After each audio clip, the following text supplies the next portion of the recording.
તમને સ્પર્શતા તમામ સમાચારોની છે અમને ફિકર અને એટલે જ હું આપના માટે લઈને આવ્યો છું પ્રાઇમ 9 વિથ જીગર. પ્રાઇમ 9માં આજે અમે તમારા માટે ખાસ જાણકારી લઈને આવ્યા છીએ. સીધી વાત તમારા કેપિટલની છે.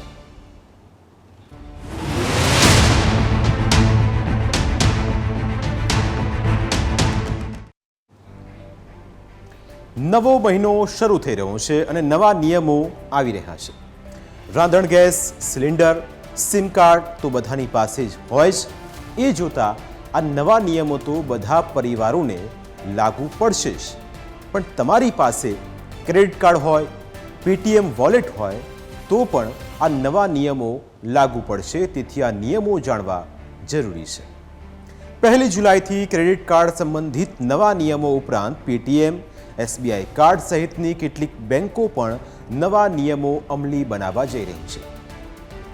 જુલાઈ 2024ની શરૂઆત સાથે એટલે કે 1 જુલાઈથી અમલમાં આવતા આ નિયમોના કારણે સામાન્ય લોકોના ખિસ્સા પર સીધી અસર થવાની છે. ક્રેડિટ કાર્ડ, મોબાઈલ સિમ અને બેંકો સાથે સંબંધિત આ નિયમો પર એક નજર કરી લઈએ જેથી આપને તેનો વિગતે ખ્યાલ આવે. ક્રેડિટ કાર્ડના બિલની ચૂકવણીની પદ્ધતિમાં ફેરફાર થઈ જશે. પેટીએમ બેંકના નિષ્ક્રિય વોલેટ બંધ થઈ જશે. LPG સિલિન્ડર એટલે કે રાંધણ ગેસના ભાવ દર મહિને બદલાશે. મોબાઈલ નંબર પોર્ટેબિલિટીને લગતા નિયમો બદલાઈ જશે. આ ઉપરાંત 1 જુલાઈથી દેશભરમાં 3 નવા ફોજદારી કાયદા પણ અમલમાં આવવાના છે. એ જોતા ઘણું બધું બદલાશે. આ ફેરફારોની આપણા જીવન પર શું અસર થશે તેના પર પણ એક નજર કરી લઈએ. તો પેમેન્ટ સિસ્ટમ માટે એક નિયમ અમલી બનશે. રિઝર્વ બેંક ઓફ ઇન્ડિયાનો નવો આદેશ છે કે 1 જુલાઈથી તમામ ક્રેડિટ કાર્ડ બિલની ચૂકવણી BBPS દ્વારા કરવાની રહેશે. BBPS એટલે કે ભારત બિલ પેમેન્ટ સિસ્ટમ. આ ઉપરાંત જે ક્રેડ છે, ફોન પે છે, બિલ ડેસ્ક જેવી કેટલીક મોટી ફિનટેક કંપનીઓ દ્વારા ક્રેડિટ કાર્ડને બિલની ચૂકવણીમાં બહુ મુશ્કેલ પડે છે. આ અંગે બહુ ફરિયાદો મળ્યા પછી ભારતીય રિઝર્વ બેંકે નિર્દેશ આપ્યો છે કે 1 જુલાઈથી ક્રેડિટ કાર્ડ પેમેન્ટની ભારત બિલ પેમેન્ટ સિસ્ટમ દ્વારા પ્રક્રિયા કરવામાં આવે એટલે કે એનો અમલ થાય. હવે પહેલાં સમજી લઈએ કે આ BBPS સિસ્ટમ છે શું. ભારત બિલ પેમેન્ટ સિસ્ટમ એ બિલ પેમેન્ટની એક સંકલિત સિસ્ટમ છે જે ગ્રાહકોને ઓનલાઈન બિલ પેમેન્ટ સેવા પૂરી પાડે છે. બિલ પેમેન્ટ માટે ઇન્ટરઓપરેટેબલ પ્લેટફોર્મ છે. ભારત સરકારના NPCI હેઠળ કામ કરે છે આખી આ સિસ્ટમ. NPCI એટલે કે national payments corporation of India. UPI અને રૂપેની જેમ જ BBPS પણ NPCI દ્વારા બનાવાયું છે. એક રીતે કહીએ તો ભારત બિલ પેમેન્ટ સિસ્ટમ પણ Cred, PhonePe, BillDesk, ભીમ, પેટીએમ, મોબીક્વિક જેવી એપ્સ પર મળતા ઇન્ટરફેસ જેવું જ એક ઇન્ટરફેસ છે. આ ઇન્ટરફેસ દ્વારા તમામ બિલ એક જ પ્લેટફોર્મ પર ચૂકવી શકાશે. જો કે આ જાહેરાતનો અમલ થવા અંગે કેટલીક શંકાઓ છે કેમ કે 26 બેંકોએ હજુ સુધી BBPS સિસ્ટમને સક્ષમ કરી નથી. RBIએ આદેશ આપ્યો છે કે 30 જૂન પછી એટલે કે તમામ ક્રેડિટ કાર્ડ ચૂકવણીઓ BBPS દ્વારા પ્રક્રિયા કરવામાં આવે. છતાં HDFC બેંક, ICICI બેંક અને એક્સિસ બેંક જેવી કેટલીક મોટી બેંકોએ હજુ સુધી તેમના ગ્રાહકો માટે BBPS સક્રિય કર્યું નથી. હાલમાં માત્ર 8 બેંકોએ BBPS સિસ્ટમનો સંપૂર્ણ અમલ કર્યો છે. પેમેન્ટ્સ કાઉન્સિલ ઓફ ઇન્ડિયાએ પણ કંપનીઓની તૈયારી અંગેની ચિંતાઓને ધ્યાનમાં રાખીને અમલીકરણ માટે 90 દિવસના વિસ્તરણની વિનંતી કરી છે. RBIએ એક અરજી પણ આપવામાં આવી છે પણ હજુ સુધી એક્સટેન્શન અંગે કોઈ નિર્ણય જાહેર કરાયો નથી. જો કે બેંકો દ્વારા સિસ્ટમ અપડેટ ન કરાતા એક્સટેન્શન મળી શકે છે. ક્રેડિટ કાર્ડમાં પણ SBIના ક્રેડિટ કાર્ડ ધરાવતા લોકોએ બીજા એક ફેરફારની નોંધ લેવી પડશે કારણ કે આ ફેરફાર તમારી સાથે જોડાયેલો છે. હવે જેમની પાસે SBIનું ક્રેડિટ કાર્ડ છે તેમની વિશેષ જાહેરાત છે. રિવોર્ડ પોઈન્ટ કરવાનું બંધ. 15મી જુલાઈથી રિવોર્ડ પોઈન્ટ લાગુ થશે નહીં. એટલે કે એસબીઆઈનું કાર્ડ જેમની પાસે છે તેમના માટે આ સમાચાર ખૂબ મહત્વના છે. આ ઉપરાંત ભારતમાં ખાનગી ક્ષેત્રની સૌથી મોટી બેંક HDFC બેંકે ક્રેડિટ કાર્ડ ધારકોએ પણ તેના નિયમો અને શરતોમાં સુધારો કર્યો છે. જો તમારી પાસે HDFC બેંકનું ક્રેડિટ કાર્ડ છે અને તમે તેના ગ્રાહક છો તો આ નિયમ તમારા માટે છે. 1 ઓગસ્ટ 2024થી તેનો નિયમ અમલી બનશે. થર્ડ પાર્ટી પેમેન્ટ એપ્સનો ઉપયોગ કરીને ભાડાના વ્યવહારો માટે નિયમ નક્કી કરવામાં આવ્યો છે. આવા વ્યવહારો માટે 1% ચાર્જ વસૂલવામાં આવશે. થર્ડ પાર્ટી પેમેન્ટ એપ દ્વારા કરાતા ભાડાના વ્યવહારો પર ટ્રાન્ઝેક્શન માટે પણ ચાર્જ વસૂલવામાં આવશે. ટ્રાન્ઝેક્શનની રકમ પર 1%નો ચાર્જ પણ વસૂલવામાં આવશે. ચૂકવણીની મર્યાદા પ્રતિ ટ્રાન્ઝેક્શન ₹3000, ₹50,000થી વધુના યુટિલિટી ટ્રાન્ઝેક્શન પર 1% ચાર્જ વસૂલવામાં આવશે.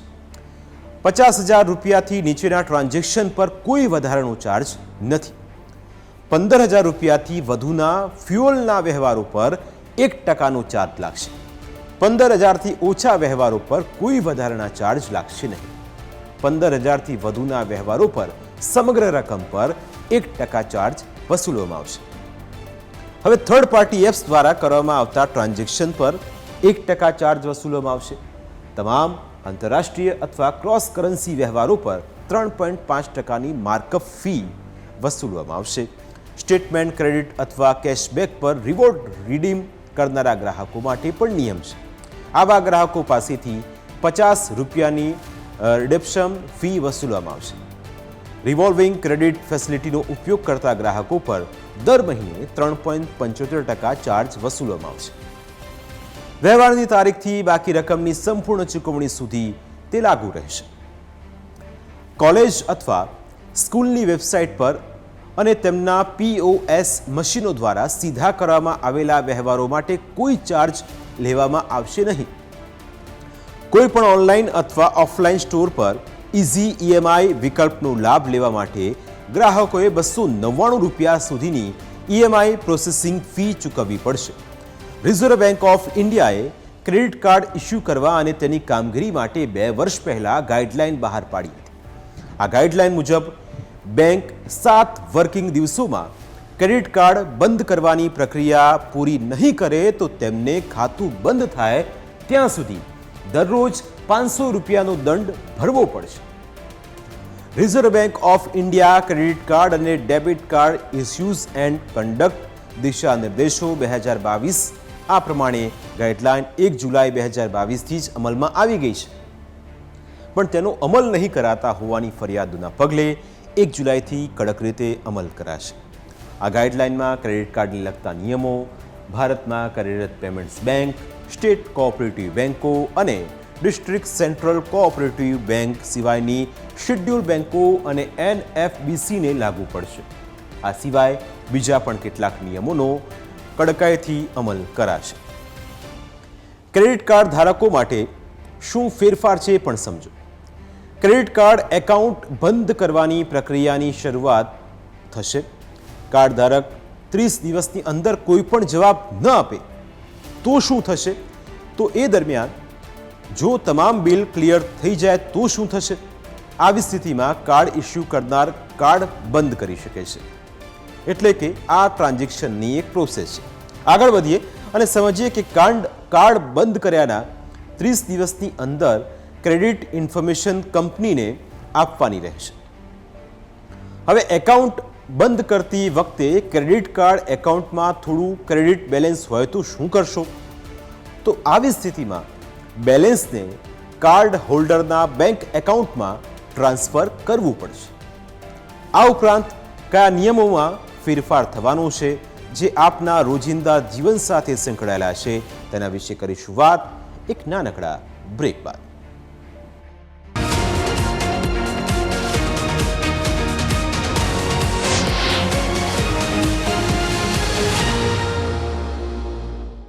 આપણે વાત ક્રેડિટ કાર્ડ અને કાર્ડને લગતા ટ્રાન્ઝેક્શનની વાત કરી. હવે 1 જુલાઈથી મોબાઈલ નંબર અને મોબાઈલ નંબર પોર્ટેબિલિટીને લગતા નિયમો પણ બદલાઈ રહ્યા છે.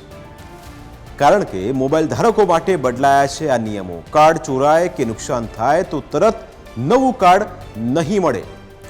ટ્રાય સુરક્ષાના કારણોસર સિમ કાર્ડ સંબંધિત નિયમોમાં ફેરફાર થઈ ગયો છે. નવા નિયમ હેઠળ સિમ કાર્ડ ચોરાઈ જાય અથવા ક્ષતિગ્રસ્ત થઈ જાય તો શું કરશો?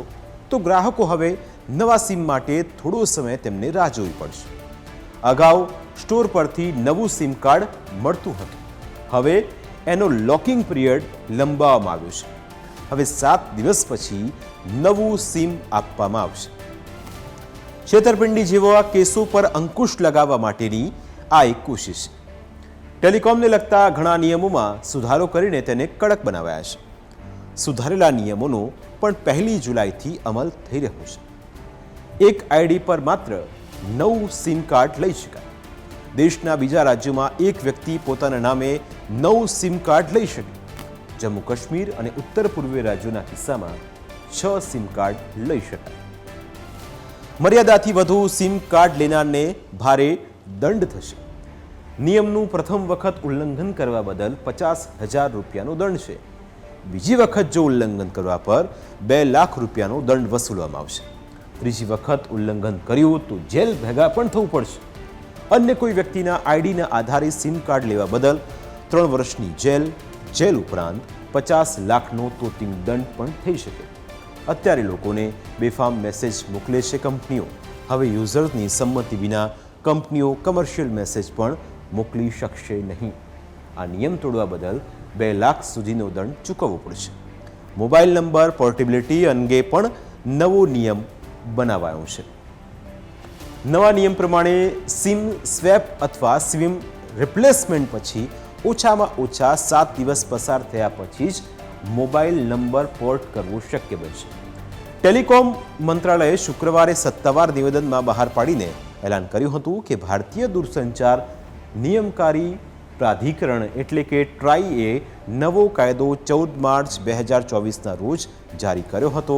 1 જુલાઈથી આ કાયદો અમલમાં આવવાનો છે.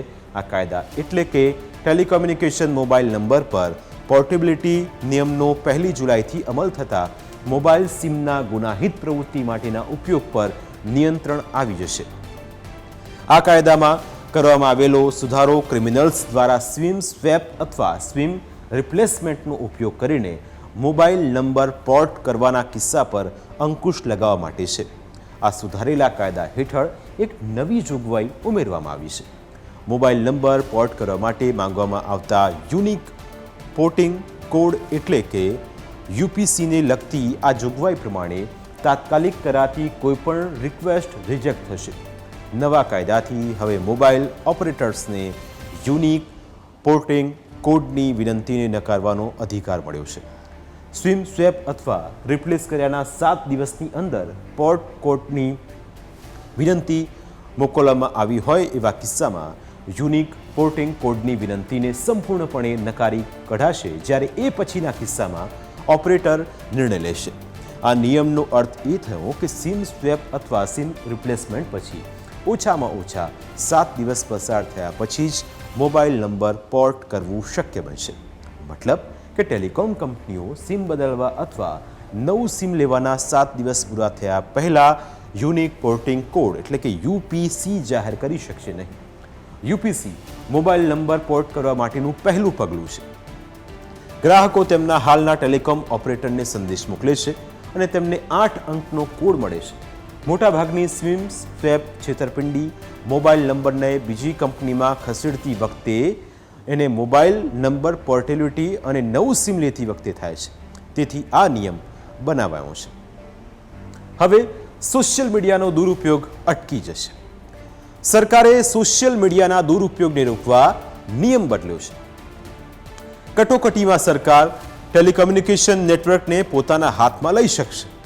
સરકાર કોલ અને મેસેજને ઇન્ટરસેપ્ટ પણ કરી શકશે. લોકોને ભડકાવવા માટે સોશિયલ મીડિયાનો ઉપયોગ થતો હતો તેના પર અંકુશ આવશે. આ ઉપરાંત બીજો મહત્વનો ફેરફાર એ છે કે પેટીએમ પેમેન્ટ બેંકના નિષ્ક્રિય વોલેટ્સ 20 જુલાઈથી 2024 એટલે કે 20 જુલાઈ 2024થી બંધ થઈ જશે. પેટીએમ કરો યા ન કરો, 1 વર્ષ કે તેથી વધુ સમયથી કોઈ ટ્રાન્ઝેક્શન થયું નથી, એ વોલેટ બંધ થઈ જશે. વોલેટમાં ઝીરો બેલેન્સ હોય એ વોલેટ પણ સંપૂર્ણપણે બંધ થઈ જશે. તમામ વપરાશકારોને પહેલાં નોટિસ આપીને જાણ કરવામાં આવશે. વોલેટ બંધ થયાના 30 દિવસ પહેલાં જાણ કરાશે. ગ્રાહકો પાસે ઇનએક્ટિવ વોલેટને એક્ટિવ કે બંધ કરવાનો વિકલ્પ રહેશે.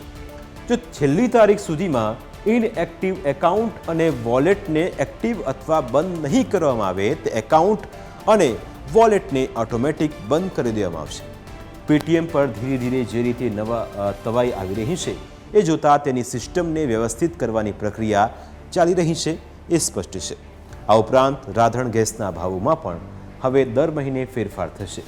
એલપીજી સિલિન્ડરની કિંમતમાં ફેરફારની સ્કીમ અત્યારે ચાલુ છે. હાલની સ્કીમ પ્રમાણે એલપીજી સિલિન્ડરની નવી કિંમત દર મહિનાની 1લી તારીખે જાહેર કરવામાં આવે છે. આ જાહેરાતમાં કિંમતમાં વધારો કે ઘટાડો કરી શકાય છે અથવા તેમાં કોઈ ફેરફાર ન કરાયો હોય એવું બને.